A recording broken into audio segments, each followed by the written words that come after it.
Chers élèves, avec quelques annonces. Donc aujourd'hui, l'Assomption de la Très Sainte Vierge Marie fait l'obligation, et en France, elle est vénérée, honorée en ce jour comme patronne principale. Et normalement, en France, il y a dans les cathédrales, en tant que catholique, à la demande du roi Louis XIII,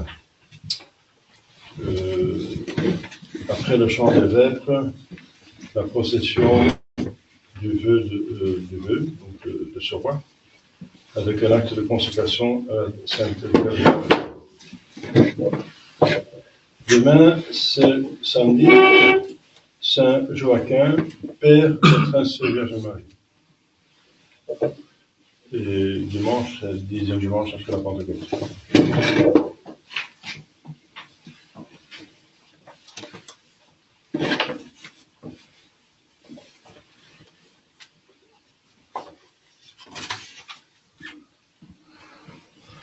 Au nom du Père et du Fils et du Saint-Esprit, ainsi soit-il.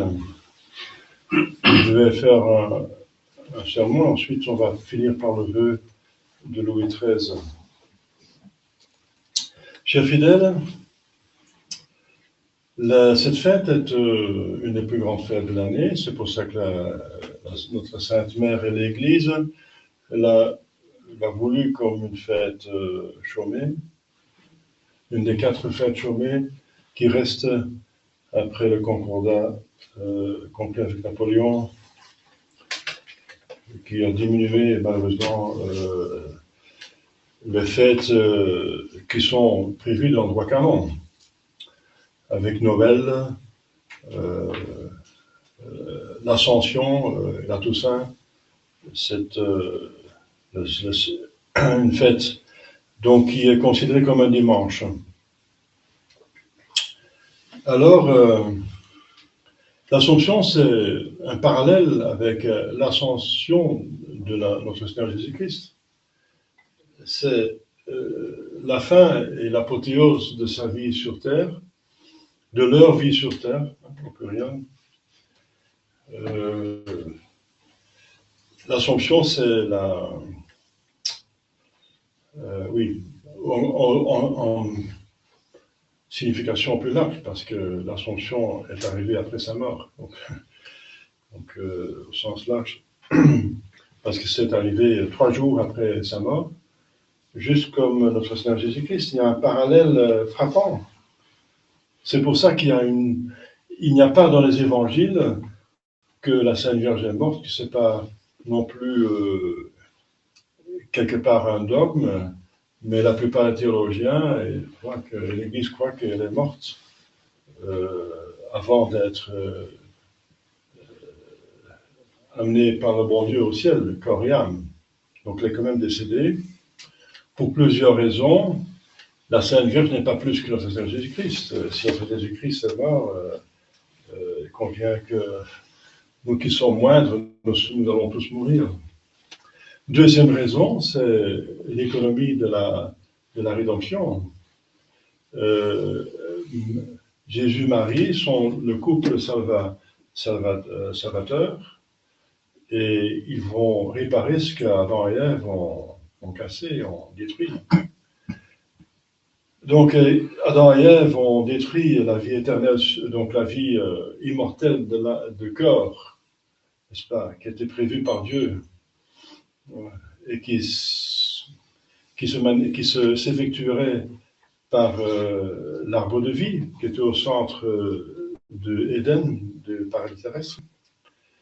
Mais voilà, par ce péché mortel, ils ont détruit leur héritage, et tout le monde devrait mourir. C'est Dieu qui l'avait dit expressément: si vous ne m'obéissez pas, vous allez mourir. Et cette obéissance, c'est une occasion qu'ils ont eue pour mériter le ciel, pour montrer qu'ils acceptaient Dieu, qu'ils se soumettaient, qu'ils s'acceptaient. Et obéir à Dieu, c'est l'aimer. Jésus dit: si vous m'aimez, gardez mes commandements. Donc, c'est un acte d'amour de Dieu et qui méritait le ciel. C'est très simple. Alors, donc, ils ont mérité la mort. Jésus a dit, si vous mangez, vous mourrez. Le diable dit à Ève, non, tu ne vas pas mourir. C'est pas vrai. Donc, Dieu est un menteur, finalement. Mais vous serez comme lui si vous mangez de ce fruit, hein, de la connaissance du bien et du mal. Le diable dit, vous n'allez pas mourir, et Dieu dit, vous allez mourir. Eh bien, on va tous mourir. C'est Dieu qui dit la vérité. Donc, Jésus a pris la mort sur soi. Il est mort à notre place parce qu'il est innocent. Il n'avait même pas les péchés originels. La Sainte Vierge non plus, mais c'est par encore une grâce que la Sainte Vierge n'a pas eu le péché originel, par une grâce christique. C'est une grâce que notre Seigneur Jésus-Christ a méritée sur la croix. Mais elle a reçu cette grâce en avance. Donc, elle devrait mourir, comme dit saint Thomas, normalement, elle aura le péché originel, le péché originel comme étant fille d'Adam, mais il y a une intervention de Dieu pour honorer sa mère, et il a, comme vous savez, la première grâce que la Sainte Vierge a eue, c'est l'Immaculée Conception. Et la dernière grâce qu'elle a eue, c'est l'Assomption. Voilà. C'est l'alpha et l'oméga de sa vie sur terre. Comme notre Seigneur Jésus-Christ. Il est aussi, bien sûr, il est immaculé, notre Seigneur, d'autant plus. Il n'a pas les péchés originels, il a même la vision béatifique sur terre, ce que la Sainte Vierge n'a pas eu. Jésus ne pouvait pas ne pas avoir la vision béatifique, puisqu'il est Dieu. Alors. Mais la Sainte Vierge n'a pas eu la vision béatifique sur terre, elle a vécu dans la foi. Donc, mais par ses mérites, qui dépassent nos mérites tous, n'est-ce pas, son humilité, elle remercie le bon Dieu pour son humilité, son humilité devrait être extrême, parce que Dieu l'exalte pour son humilité. C'est pour son humilité que Dieu l'a choisi pour être mère de Dieu. Donc voilà, c'est par l'orgueil qu'on a péché, c'est par l'humilité que la rédemption se fait. Et l'humilité, c'est reconnaître Dieu en vérité. C'est reconnaître que Dieu est infiniment plus grand que nous. L'humilité, c'est très intéressant. C'est finalement une quatrième vertu, et qui finalement est infinie. On apprend au séminaire qu'il y a 3 vertus qui sont infinies. C'est les vertus de regard. On ne peut jamais croire assez fermement en Dieu. C'est infini. La vérité est absolue. Est plus forte, n'est-ce pas, la vérité, la révélation, quand Dieu parle, la vérité est plus forte que toute réalité qu'on constate par nos sens et dont on est certain que ça existe. Donc la plus grande certitude vient de la révélation de Dieu, parce qu'il est vérité. Donc c'est infini, ça devrait être infini. Cette fermeté n'est jamais assez grande, puisque Dieu est infini. L'espoir en Dieu est aussi infini, sa bonté est infinie, sa puissance est infinie, donc on ne compte jamais assez sur Dieu. Et l'amour, oui, l'amour de Dieu est aussi infini, parce qu'il est infiniment aimable. La mesure d'aimer Dieu, c'est l'aimer sans mesure. La mesure d'aimer Dieu, c'est l'aimer sans mesure, dit saint Augustin avec tous les saints. Mais cette humilité, n'est-ce pas, c'est aussi, comme je vous ai prêché plusieurs fois, elle a quelque chose d'infini, parce que, puisque Dieu est infiniment grand, nous sommes infiniment petits. C'est reconnaître notre petitesse, l'humilité. Elle vient d'être infinie. Donc, on n'est jamais assez humble. On ne peut pas dire qu'on n'est rien non plus, c'est mentir, on est quelque chose, on est une créature. Mais par rapport à Dieu, on est infiniment petit. On ne peut pas imaginer l'infiniment petit. Ça dépasse, l'infini nous dépasse, donc on n'est jamais assez humble. On peut toujours aller en avance. Alors, la Sainte Vierge Marie, voilà, à part de son humilité, n'est-ce pas, on peut faire toute une éloge, on peut faire une retraite en prêchant les vertus de la Sainte Vierge Marie, parce qu'elle les a eues tous toutes les vertus et tous les dons du Saint-Esprit. Au maximum, les pères de l'Église disent qu'il a eu le maximum qu'un être humain peut avoir. Il ne peut pas plus avoir que ça. C'est le maximum. Si on va encore plus loin, elle devient une quatrième personne divine, c'est pas possible. Donc, c'est là où ça s'arrête. Mais c'est très loin. Ça dépasse les anges. Les anges se demandent, dit Saint Louis de Montfort, qui est celle-là? Qui est-elle? Les anges ne comprennent pas la Sainte Vierge Marie, parce qu'elle est au-dessus, elle est plus divinisée que eux. Elle est plus en Dieu, et puisque Dieu est incompréhensible, la Sainte Vierge est tellement en Dieu, unie à Dieu, au-dessus d'eux, qu'ils ne la comprennent pas totalement. Que est ista? Il convient bien sûr que la Sainte Vierge Marie, oui, deuxième raison pourquoi elle devait mourir, c'est que Adam et Ève ont péché, donc le nouveau Adam et la nouvelle Ève devaient aussi réparer, parallèle. Ils ont péché, ils devront réparer. Et la réparation se fait par la passion. La Sainte Vierge a subi la passion. Autant que notre Seigneur Jésus-Christ, c'est-à-dire dans son âme. On a vu ça, n'est-ce pas? Elle n'a pas eu physiquement, mais oui, physiquement, pour autant qu'une femme peut souffrir dans son corps, mais quand elle voit son enfant cruellement, innocemment martyrisé. Donc sa souffrance est aussi grande que celle de notre Seigneur Jésus-Christ. Par amour, on souffre autant, aussi intensément, qu'on a l'amour pour la personne qui souffre. Et voilà, donc l'amour est donc ineffable aussi entre la Sainte Vierge Marie et notre Seigneur Jésus-Christ. Donc elle a souffert comme si c'était elle-même qui a souffert tout, et même plus, parce que une mère qui voit son enfant souffrir, elle souffre plus que si elle souffrait elle-même la même douleur. Et la mort, elle n'a pas subi à l'époque, mais Jésus est mort et justement la sentence la plus importante de Dieu était vous allez mourir. Si vous mangez de ce fruit, vous allez mourir. Donc, c'est une deuxième raison pourquoi la Sainte Vierge aussi devrait mourir, parce qu'elle devrait réparer, comme Adam et Ève ont péché, Jésus et Marie devraient réparer. Donc, faire le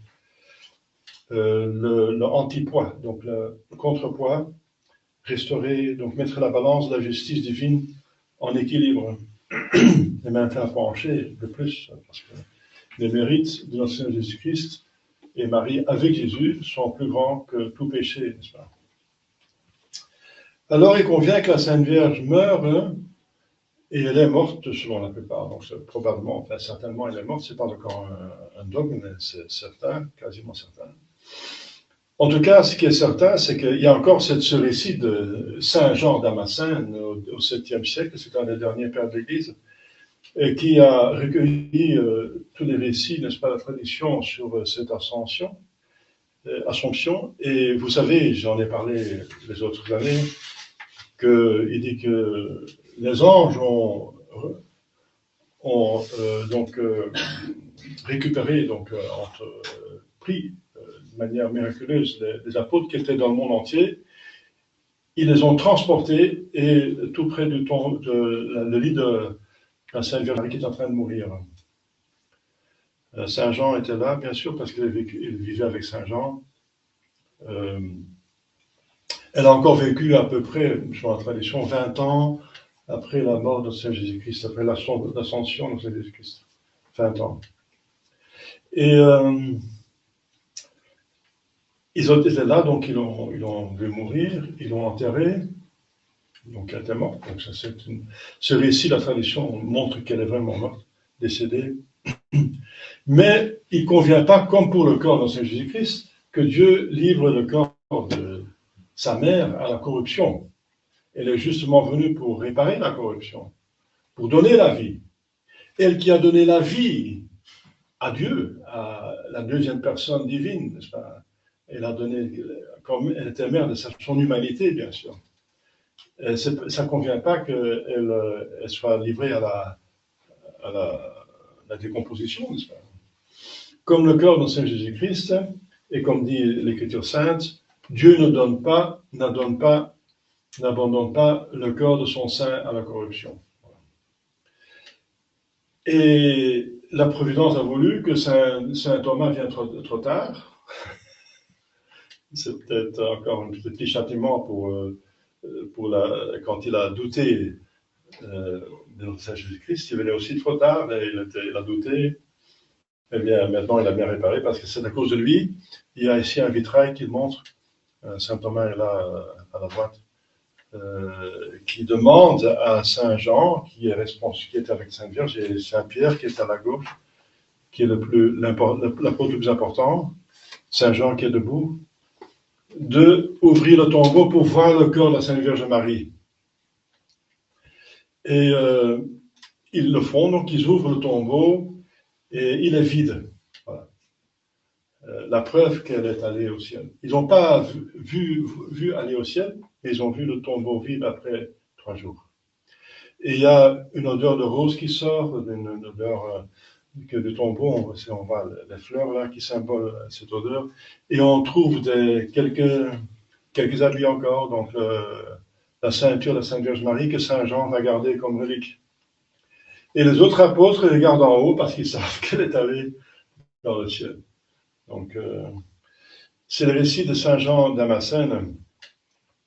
Et donc, c'est un fait, c'est maintenant proclamé en 1950. C'est le dernier dogme proclamé par un vrai pape. Donc,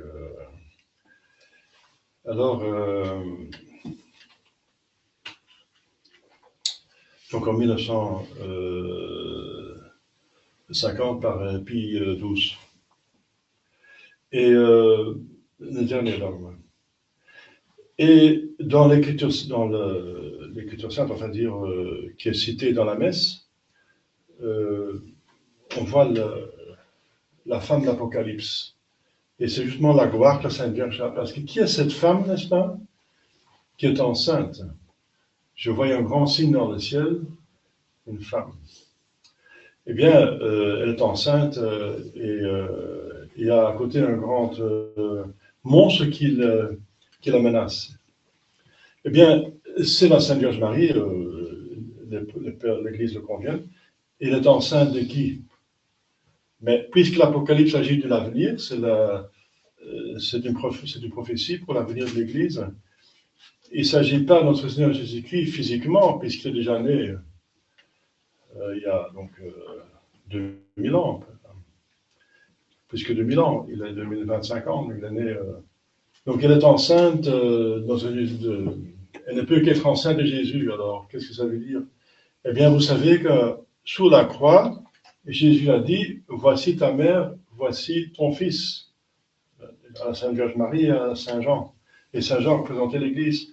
Donc l'Église est aussi son enfant. Elle est enceinte de l'enfant. Et c'est l'Église qui est donc menacée, qui est dans le sein de la Sainte Vierge Marie, qui est sous sa protection, sa maternité, et menacée par le plus grand des signes dans le ciel, le dragon. Bon, on peut dire qu'on est dans ce cas actuellement. Hein. L'Église est très petite, comme un embryon, n'est-ce pas? Et on est menacé par un dragon extraordinaire, c'est la cabale, le monde, mondialisme, donc tous ces ennemis de l'Église qui sont énormes, n'est-ce pas? Qui sont tellement puissants que c'est très dangereux de se élire un pape. L'Église ne peut jamais perdre le droit et le pouvoir de se élire un pape, puisque c'est de l'institution divine, n'est-ce pas, la papauté.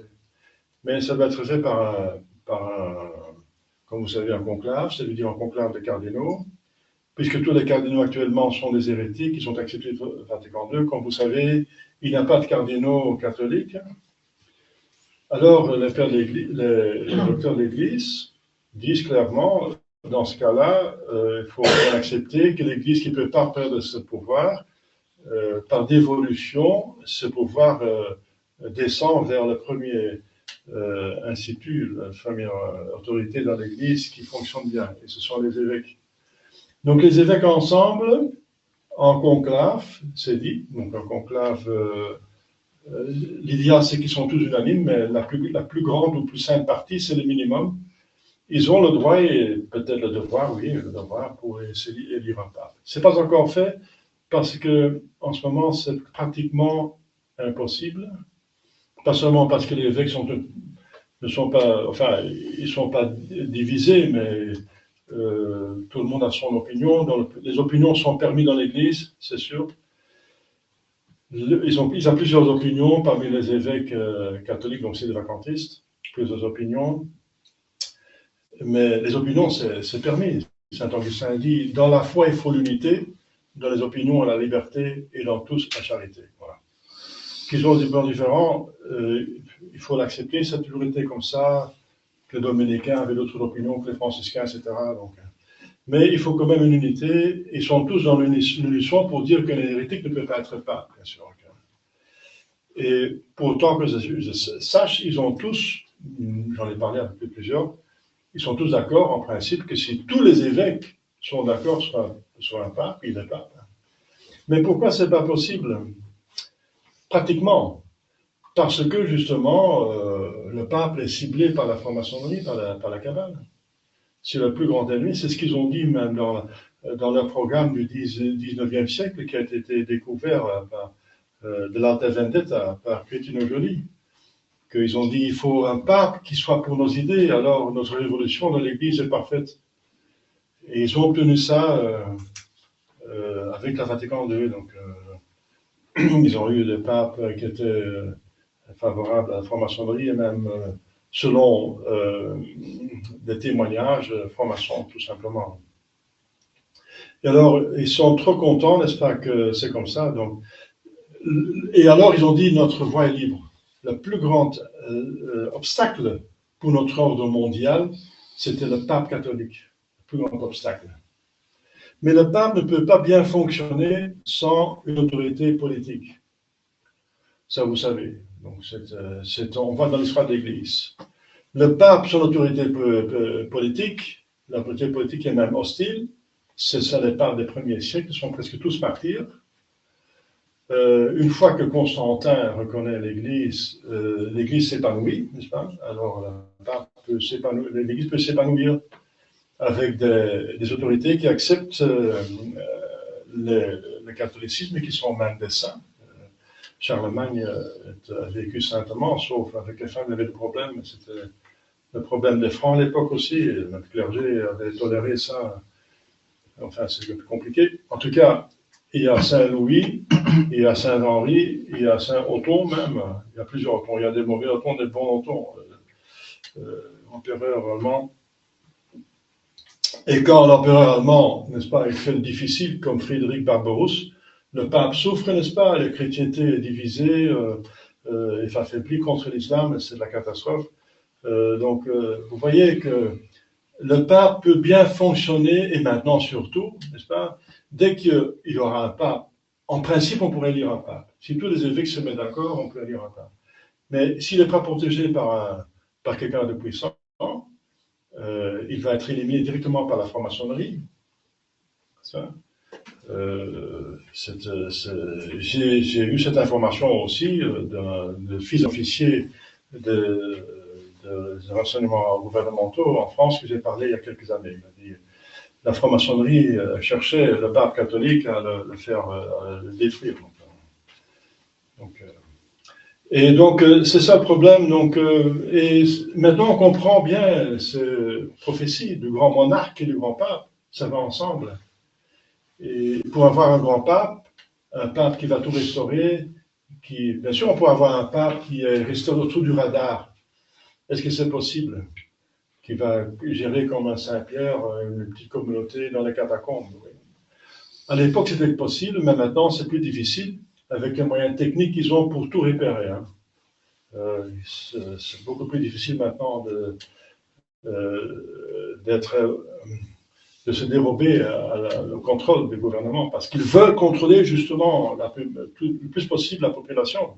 Le contrôle, c'est un des premiers principes de leur programme, n'est-ce pas? Point de leur programme de la cabale. contrôle de la population et de leurs ennemis, pour les déjà et frustrer toute révolte. Donc, il faudra, maintenant on comprend que un grand pape n'est possible qu'un pape est possible s'il y a un grand monarque. Et c'est pas pour demain, apparemment. Trump n'est pas tellement, n'est-ce pas, est encore contrôlé par la cabale, peut pas échapper. Vous voyez, avec les dossiers d'Epstein, il a dû reculer, n'est-ce pas? Il est certainement sous une pression occulte. Poutine aussi, il a agi, il a fait des bonnes choses pour la Russie, etc. Et il a ses raisons pour cette guerre avec l'Ukraine. Je ne vais pas entrer dans la politique, mais il a même demandé à Rome de faire la consécration de la Russie, etc. Donc, mais il est aussi à la merci de la cabale, il est soutenu par les Lubavitch. Il est aussi redevant à une certaine cabale. Donc on voit que même, et les autres, on ne va pas, comme vous savez, Macron c'est plutôt un antichrist, n'est-ce pas? Rutten, etc. Merkel et Schmitt et tout ça. Tous ces leaders européens sont plutôt des gens qui sont le soufre que l'odeur de sainteté. On ne peut pas attendre le salut d'eux. Donc on est maintenant comme on est. Donc on est tout petit, embryonal. On n'a même pas de pape. Il y a la garantie de Dieu que l'Église continue, donc il faut bien les évêques, sinon il n'y a plus de sacrement. Donc il y a le minimum. Voilà, c'est notre situation. Mais c'est pour ça que je pense que cet Apocalypse 12, c'est la réalité, qu'il y a cette femme dans le ciel, et on est dans son sein, c'est-à-dire on est embryonal, on est menacé par un dragon extraordinaire, et l'enfant qui va naître, il va être mis à l'abri par Dieu même. Dieu va le garder, bien sûr, parce que Dieu a fait les promesses que l'Église va exister jusqu'à la fin des temps. Et c'est pour ça, chers fidèles, que cette Assomption est pour nous très importante. C'est cette femme dans le ciel, n'est-ce pas, qui est notre mère. Nous sommes dans son sein et nous allons sortir de son sein, comme dit Saint Augustin. Le ciel, c'est comme une naissance dans la vraie vie. On est ici comme dans le sein d'une mère, n'est-ce pas? Et l'enfant qui sort de la mère, il entre dans un monde plus vaste, le monde où il va s'épanouir naturellement. Eh bien, nous sommes surnaturellement dans la même situation, selon Saint Augustin. C'est pour ça que la mort des saints et leur entrée dans le ciel est appelée une naissance, natalitia, une naissance. Ils sont nés dans le ciel, dit le martyrologe. Ça veut dire qu'ils sont morts par le martyr, ils sont nés dans le ciel. Ça veut dire, si on est, ça veut dire qu'avant la naissance, on est dans le sein d'une mère. Eh bien, on est dans le sein de la Vierge Marie. C'est la Vierge, c'est cette Vierge, cette femme qui est dans le ciel et qui est enceinte de nous, n'est-ce pas? Nous sommes très petits, nous sommes enfants. Ça veut dire qu'on dépend de la Sainte Vierge Marie. On dépend de Dieu, bien sûr, mais pas de la Sainte Vierge Marie. On est plus marial qu'on le pense. On dépend vraiment d'elle. C'est elle qui va avoir la victoire. C'est elle qui va agresser la tête du serpent. C'est elle qui va amener finalement cette solution aussi. Parce qu'on ne peut pas rester indéfiniment sans pape. C'est la solution divine, comme je viens de le dire. Ce n'est pas possible. Et le pape n'est pas possible que s'il y a un homme puissant. Donc un grand monarque va venir, un pape va venir, et Dieu doit tenir ses promesses. Mais quand, on ne sait pas. Entre-temps, nous devons nous sanctifier. Il y a des gens qui sont morts dans la crise. La crise dure 60 ans. On n'a pas la promesse de voir le grand monarque et le grand pape, mais on a la promesse de voir le ciel. C'est beaucoup plus important. Donc il faut se sanctifier, il faut être très, très marial. Maintenant, c'est la fête la plus importante, enfin la plus glorieuse, n'est-ce pas, de Sainte Vierge Marie. Elle reçoit la récompense, elle est glorifiée corps et âme. Elle est amenée au ciel, elle est couronnée reine du ciel des anges, et elle est dispensatrice de toutes les grâces. Elle n'est pas là pour être glorifiée, n'est-ce pas, mais elle est là encore pour faire un office de mère. Elle est juste mère, elle continue sa maternité, parce qu'elle mérite toutes les grâces, elle s'occupe de chacun de nous. Elle est venue nous voir. Plusieurs apparitions, 19e, début du 20e, pour nous demander de nous protéger. Nous prendre sa protection. Voilà, chers fidèles, cette fête est une occasion extraordinaire pour nous remettre dans la ferveur de la dévotion à la Sainte Vierge Marie. Et c'est pour ça que Louis XIII il a demandé cette consécration que je vais lire maintenant. Donc le vœu de Louis XIII. Louis, par la grâce de Dieu, roi de France et de Navarre, à tous ceux qui se présentent lettres verront salut. Dieu, qui élève les rois au trône de leur grandeur, non content de nous avoir donné l'esprit qu'il départ à tous les princes de la terre pour la conduite de leur peuple, a voulu prendre un soin si spécial et de notre personne et de notre état, que nous ne pouvons considérer le bonheur du cours de notre règne sans y voir autant d'effets merveilleux de sa bonté que d'accidents qui pouvaient nous perdre. Lorsque nous sommes entrés au gouvernement de cette couronne, la faiblesse de notre âge donna sujet à quelques mauvais esprits d'en trouver la tranquillité. Mais cette main divine soutint avec tant de force la justice de notre cause que l'on vit en même temps la naissance et la fin de ces pernicieux desseins.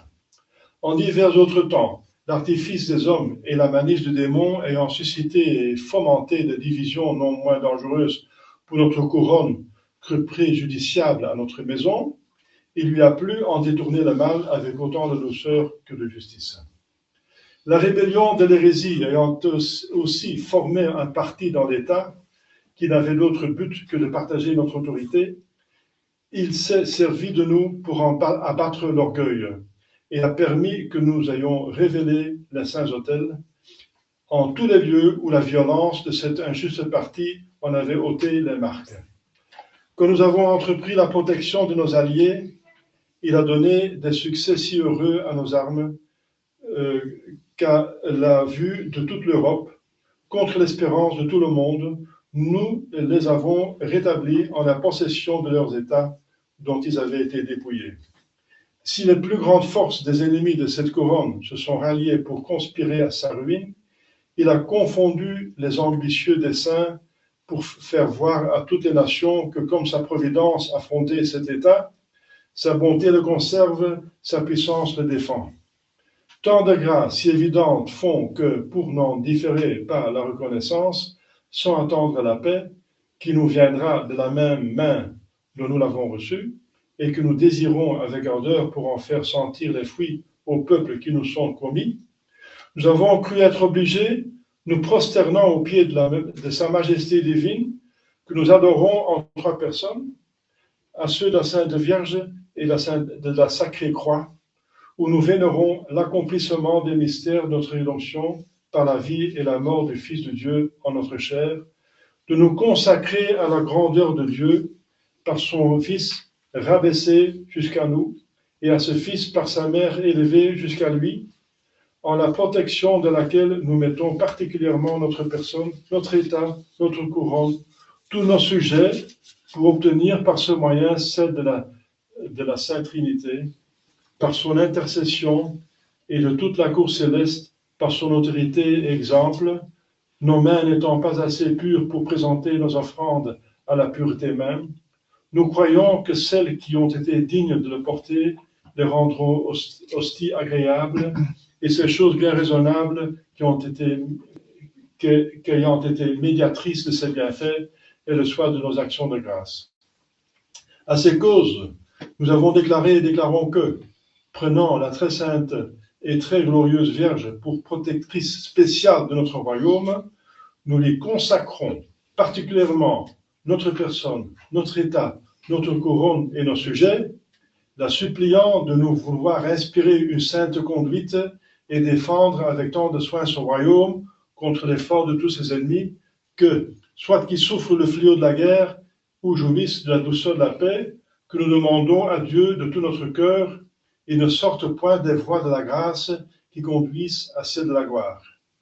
Et afin que la postérité ne puisse manquer à suivre nos volontés à ce sujet, pour monument et marque immortelle de la consécration présente que nous faisons, nous ferons construire de nouveau le grand autel de l'église cathédrale de Paris, avec une image de la Vierge qui tienne entre ses bras celle de son précieux Fils descendu de la croix.